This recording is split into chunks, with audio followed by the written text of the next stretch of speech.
Alright, folkens. Velkommen tilbake til Hogwarts Legacy. Vi skal fortsette der vi slapp sist. Hvis du ikke har fulgt med på denne serien her, så ligger det en link til spillelisten i beskrivelsen på videoen. Så der kan du eventuelt se deg opp hvis du ønsker å rett og slett oppdatere deg på storyen da, og hvor langt vi kom. Vi skal uansett fortsette. Vi skal opp og snakke med professor Fig. Men jeg tenkte vi skulle gjøre et par småting først. Ikke nødvendigvis sikkert det blir småting, men vi skal opp og gjøre litt før vi går og snakke med han. Vi skal snakke med henne her. Se hva hun vil. I don't believe we've met. Oh, hello. I'm Lenora. Lenora! Pardon me if I seem a little distracted at the moment. Ja, du, Everyone thinks I'm utterly balmy. Samantha thinks I'm potty. But it's this painting. I never noticed it before. If I know Hogwarts, and I do, an empty frame doesn't appear for no reason. There's something more to this. Ok. Hva skal vi si? Vi kan... If I had the time, I may look. Could be intriguing. I've been racking my brains long enough. I hope you'll have better luck than I have. Alright. Så det noe med det spillet her. Revelio.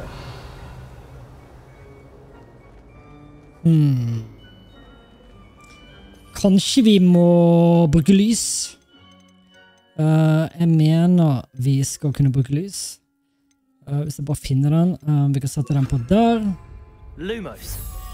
Det der. That spot must be a clue. Yes. I should look around in case it's nearby. Det et clue. Jeg tror det her nede. For vi har nemlig en ting til vi skal gjøre.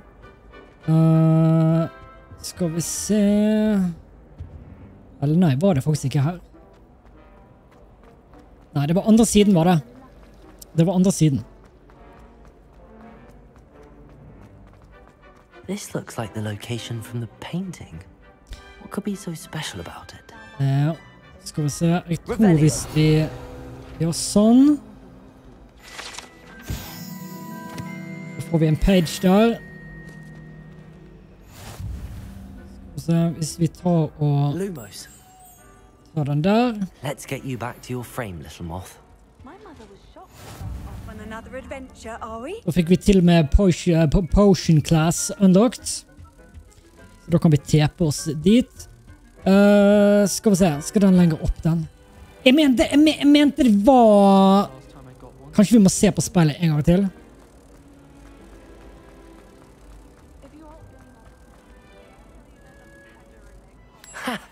I knew there was a connection. I should tell Lenora that I solved the puzzle of that empty frame. Ok.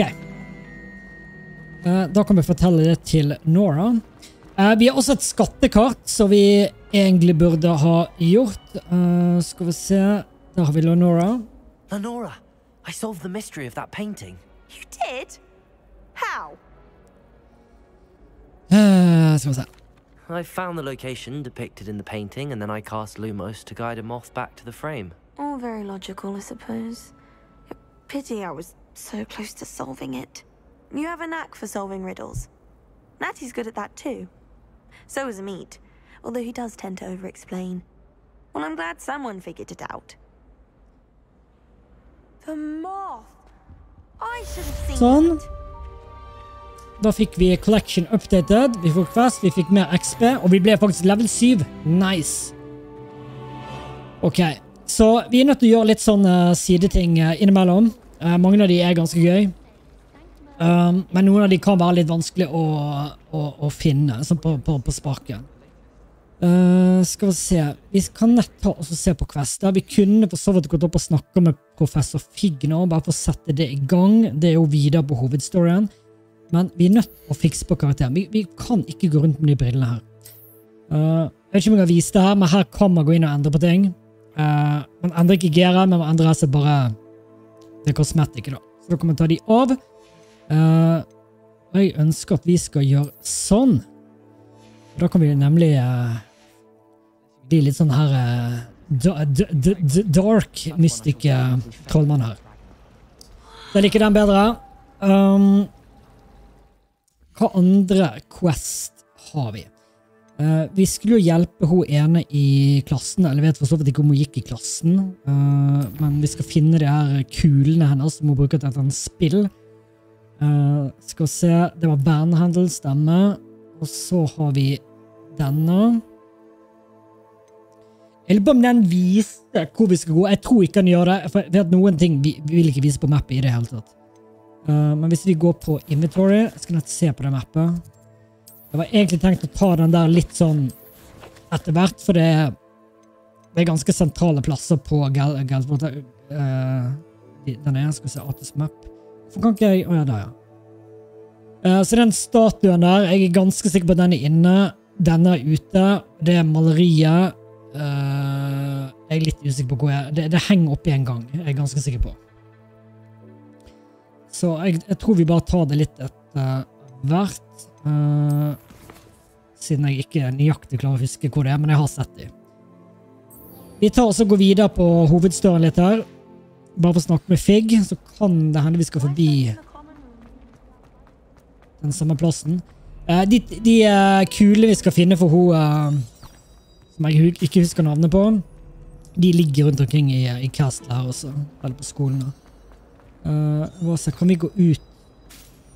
Hvorfor viser han ikke veien? Vi skulle opp hit. Jeg så trodde jeg bare begynte å bli kjent her. Det er jo tydeligvis ikke. Så går vi inn hit. Hvis vi kan komme oss gjennom døra. Ja, fantastisk.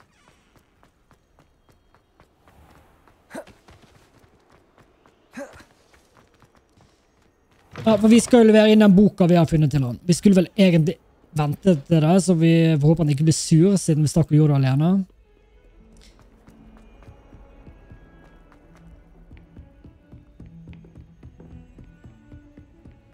Sånn som her også, har ikke vi en... Jo. Nå kunne, vi kunne ha teleportert oss opp der, og så vi sluppet å gå. Men jeg trodde det var denne som var på det kartet. Nei, det er ikke denne, for det viser 2 trapper, så det må være nede en plass. Det er ikke det som er på det skattekartet. Vi skal se når vi skal ut igjen etterpå, hvis vi skal ut igjen, om vi finner det. Så se, da må vi egentlig bare begynne. Se hva han sier. Ja. Åja, det var sikkert blitt sent. Han var ikke. You cannot be serious. Goblins working with rookwood makes no sense. Ja, det er faktisk helt sant. It is rather unorthodox to say. Det er faktisk helt sant. Unorthodox. It's inconceivable. It's... Ah, Fig. You have a visitor. I'll see what I can find out. Sir, I was able to search the restricted section while you were with Professor Black. It was a book we were after. What? That's... Wait. You accessed the restricted section? But how? Thinking on it, perhaps it's best you spare me the details. Fair enough.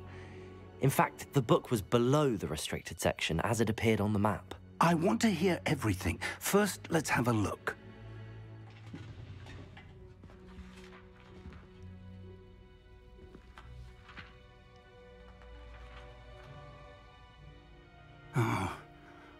Oh dear. Some of these pages seem to be missing. Of course. It appears someone has got to the book before us. Still, I will need time to study what remains. Perhaps we can still salvage something useful, though it may take some time.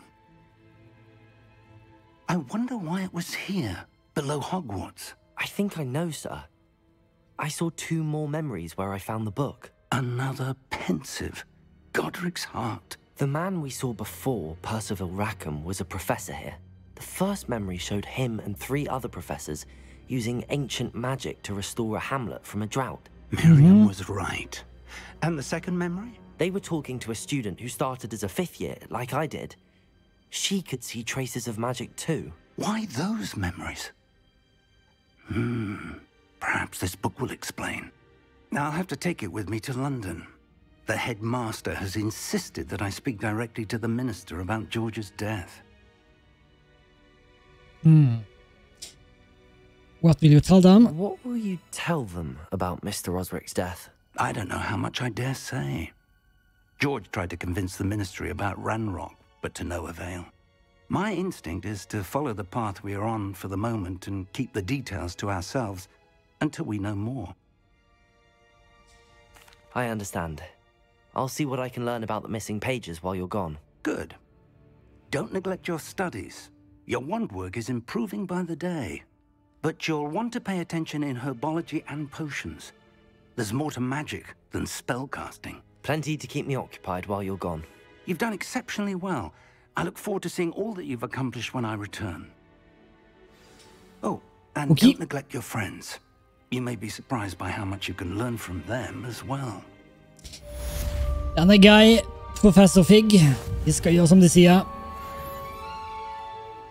Ok, nice. Skal vi se, da tror jeg vi bare går ned igjen. Da får vi sikkert hvert øyeblikk inn flere ting å gjøre. Det vil si vi har noen ting å gjøre. Da fikk vi en mail. It's time to prove your dueling mettle and see if we've a new school champion. Meet me at the usual place for the final round of crossed wands. Also, the training dummy is still available. Nice. Okay, so the final battle. I would like to talk to you about Rookwood and Harlow, and it might be best to do so outside of the castle. Okay. Skal se, Natty has sent you an old post requesting to meet you in Lower Oaksfield. Yes, guide.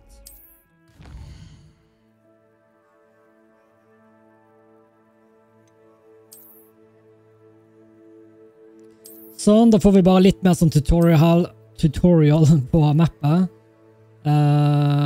Ja, the guide, field guide, exit. Professor Fig and Weasley have asked that I teach you an additional defensive spell. Okay. Please complete the assignments I have given you, and then proceed to see me in my classroom. Ok.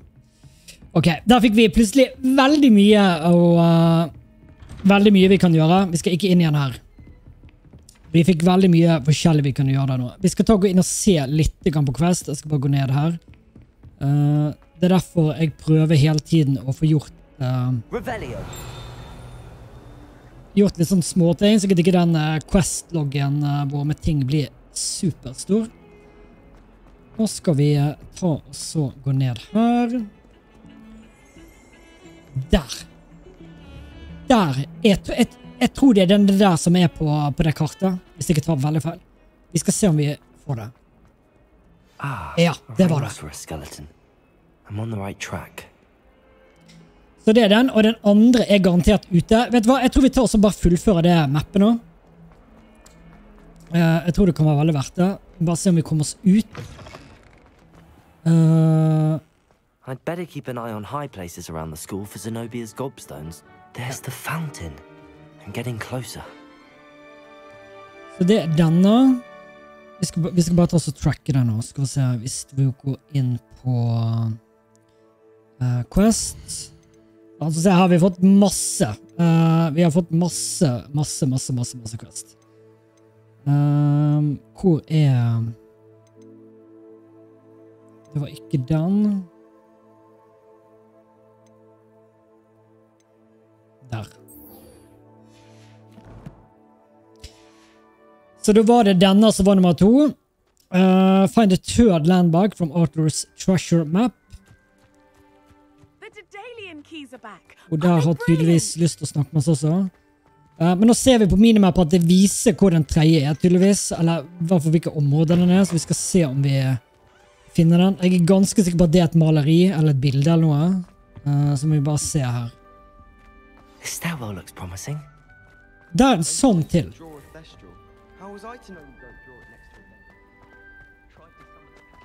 Her, det er helt sikkert denne. This looks like the portrait from the map. And where's the treasure? Oh! Lumos. Ja, men hvordan kan jeg komme inn der da? Revelio.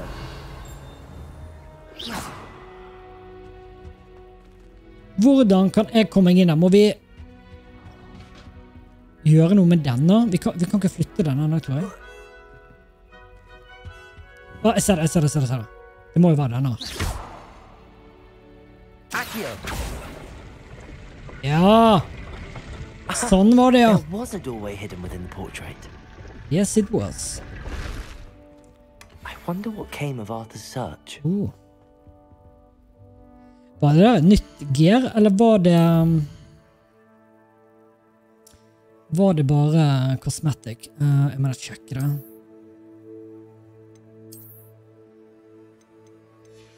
Jeg tror faktisk ikke det var... Jeg synes outfiten vår matcher ganske godt at vi slithering nå.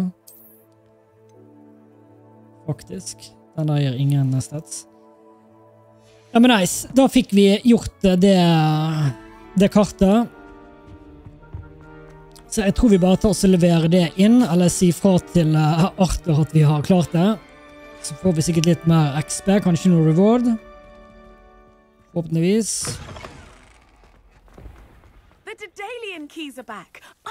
Og så får vi finne ut hva vi skal gå videre på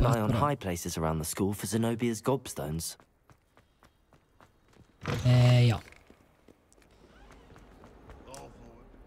Det questet burde vi egentlig ha tracket, for da tror jeg vi kan se hvor de er. Skal opp hit. Bare få levert inn det her først.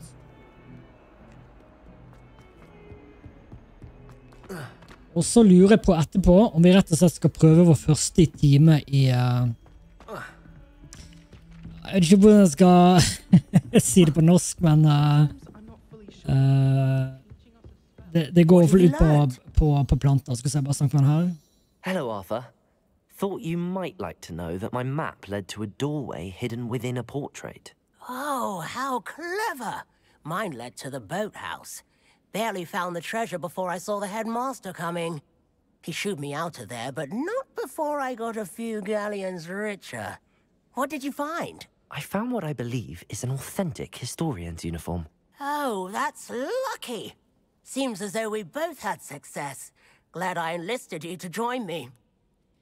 Yep. Well, on to the next Hogwarts mystery. Wonder if a quick run around Weasley's office might yield anything interesting. Fantastisk. Da fikk vi litt mer XP der. Her også er noen sånne her clues og greier. Altså det er mye forskjellige sånne små puzzle over alt du kan gjøre, men mye av det kan vi ikke. Vi kan ikke gjøre det enda, for vi har ikke de hva skal jeg si, nødvendige kunnskapene eller formler, eller hva man skal si. Jeg lurer på nå. Hvis vi går inn her, så tror jeg det er på tide at vi tar og gjør... Jeg lurer på om vi skal bare ta den timen i Herbology, eller hvordan du taler det? Herbology. For det er ganske nyttig, så jeg tror vi bare hopper inn i timen med det. Så ser vi hva det går ut på. Den er 130, kanskje vi kan... Nei, vi har ikke vært der før. Vi har ikke vært i den delen. Så da får vi bare gå bort der, bare satse på at vi får en sånn her fast travel dit. Så blir det nok bra. Men ja, vi skal helt sikkert lære å behandle de her plantene, og sikkert lære å plante de, og hvordan man kan bruke de, og hva vi kan bruke de til. Skal vi se... Hvis vi... Ja, da er vi på riktig plass. Ser det i hvert fall ut så. Vi får se om vi finner læreren. Her har vi det, vet du. Nice. Og der fikk vi den. Så hvis vi skal ha flere timer her i fremtiden, så får vi bruke det.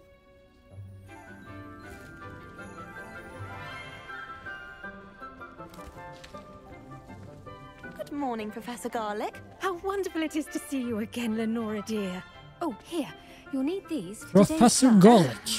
A little treat for your auntie. Hello. Class, please welcome the newest rose in our garden. We do look forward to growing together. How thrilling it is to have everyone back together again. This year will be filled with enchantment and excitement, but the most important thing cultivated in herbology is knowledge. The prudent herbologist is no more afraid of the venomous tentacular than the bouncing bulb. Now then, today we will be acquainting ourselves with the mellifluous tuber known as the mandrake root. Mandrake root. Let's see if we Den can't kjenner vi make jo our litt til. fibrous friends a bit more comfortable, shall we? First, let's protect our ears.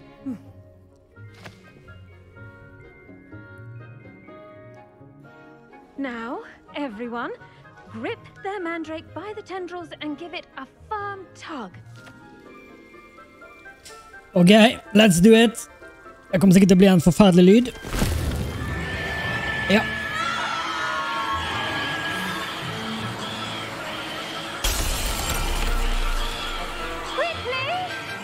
Wow.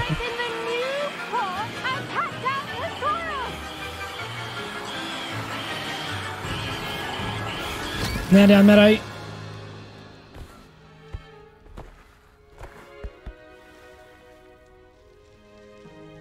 The soil should envelop the root like a warm, dirty blanket, putting the mandrake right at ease.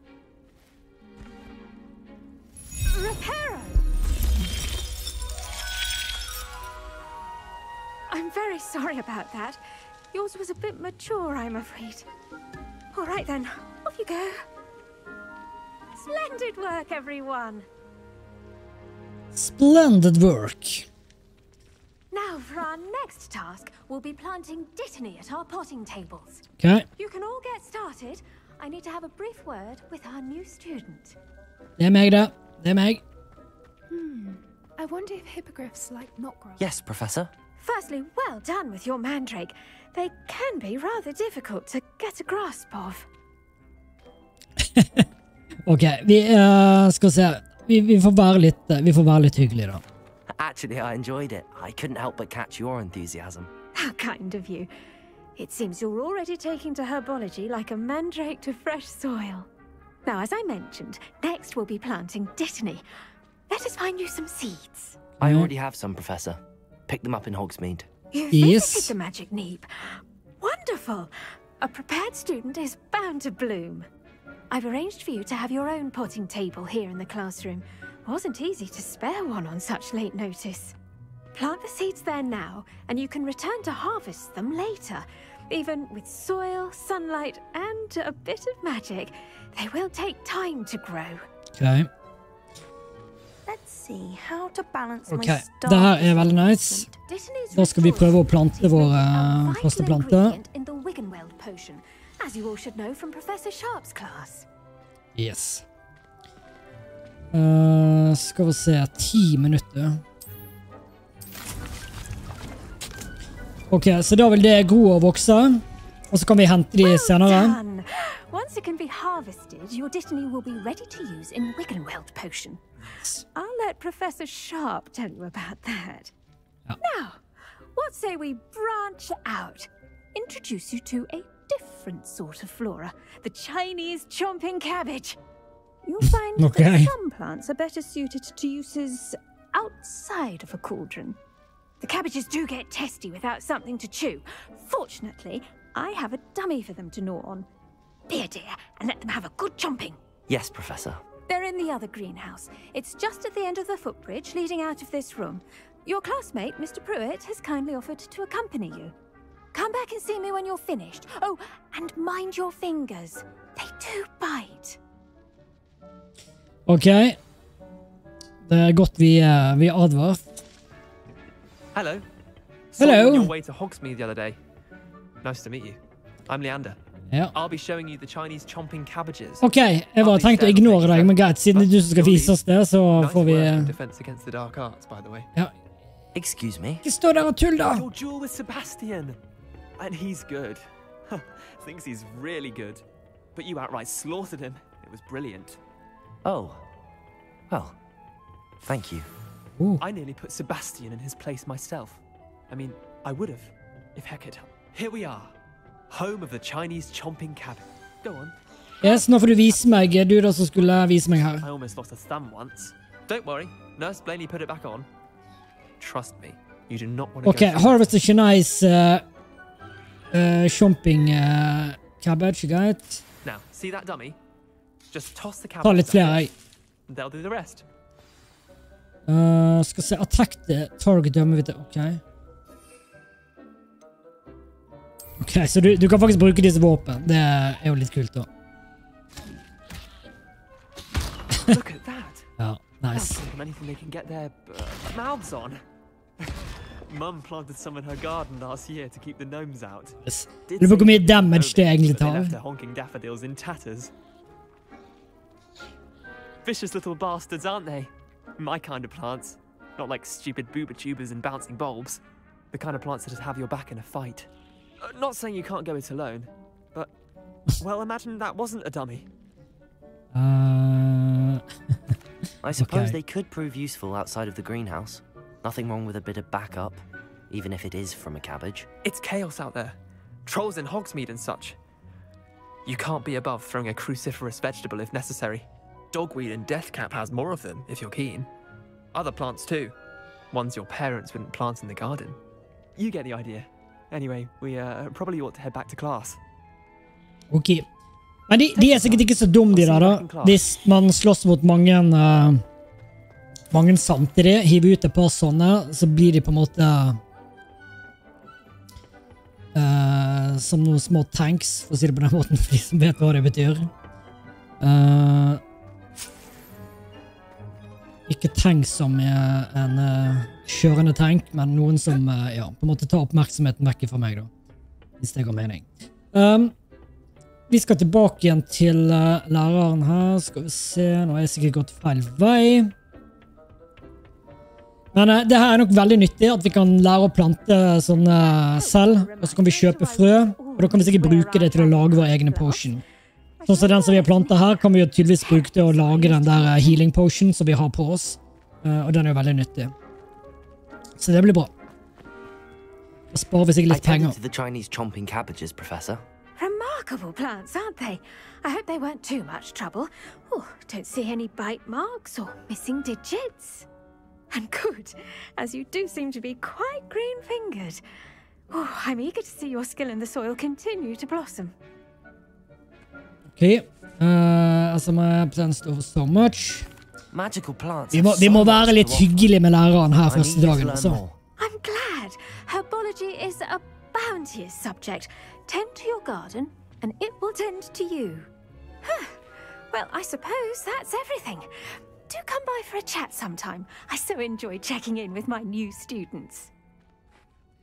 Okay. Very good. Quest complete. Those mandrakes are really relishing their new pots. 5 minutter er ferdig. Ok, vi må huske å hente den der senere. Det må vi faktisk huske. Se... Jeg lurer på om vi fikk noe mer av hun og vi skulle gjøre. Skal vi se... Professor... Nei, det var en annen. Vi har en del assignment å gjøre utenom. Vi har også den avsluttende runden der. Det ser ut som han vil at vi skal gå gjennom sånn treningsgreie med tryllestaven, og så i tillegg er det siste runde i ja, kall det tryllestav-turneringen da. Så den må vi prøve å ta. Jeg tenker vi skal vente litt med den, for den, bare så vi prøver å bli litt sterkere, kanskje få litt bedre gear før vi gjør det. Så har vi den. Sånn som de her er litt sånn typisk som man kan gjøre, bare vil bli completa etter hvert som man gjør andre ting. For dette her skal vi egentlig bare bruke en spill. Armus Nei, vi lærer den. Vi lærer et nytt spill med å gjøre den, men vi skal kaste Incendio på 5 fiender. Så skal vi også avoide angrep med å dodge, altså rolle på 10 stykk. Så det er jo sånn som er ganske lett å bare gjøre mens vi gjør andre ting. Vi har også en potion class, og så skal vi snakke med The Girl from Ugandu. Så det er jo 2 hovedquest, og så har vi også de der Gobblestone som vi må prøve å finne. Kanskje vi skal ta og så bare få gjort den. Skal vi se, jeg vet ikke om det viser... Vi skal nett sjekke det. Jo, det ser faktisk ut som de viser hvor de er hen. Det gjør faktisk det. Skal vi nett sjekke om vi kan finne den. Ja, eller det viser ikke nøyaktig hvor det er, men det viser litt på minimappet. I'd better keep an eye on high places around the school for Zenobia's gobstones. Der har vi en. Accio. Ok, hvorfor får ikke vi tak i han?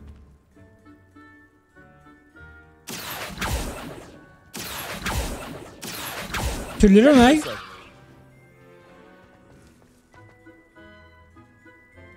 Prøv å sikte. Gjør jeg det helt feil? Nei, ok. Det var litt rart at ikke jeg kunne sikte og gjøre det. Ja, men det er basically det questet. Vi skal finne 5 stykker til. De ligger rundt omkring inne på castle her. Så jeg tror ikke jeg kommer til å vise resten av det questet. Jeg kommer bare til å gjøre det. Og så begynner vi på neste mission i neste episode. Så dere ser på at jeg springer rundt og finner de der. For de er ganske nærmt på plasser vi har vært før, så det er ikke så mye å se. Jeg tror vi gjør det på den måten. Gjerne trykk en like på videoen hvis dere vil se mer Hogwarts Legacy.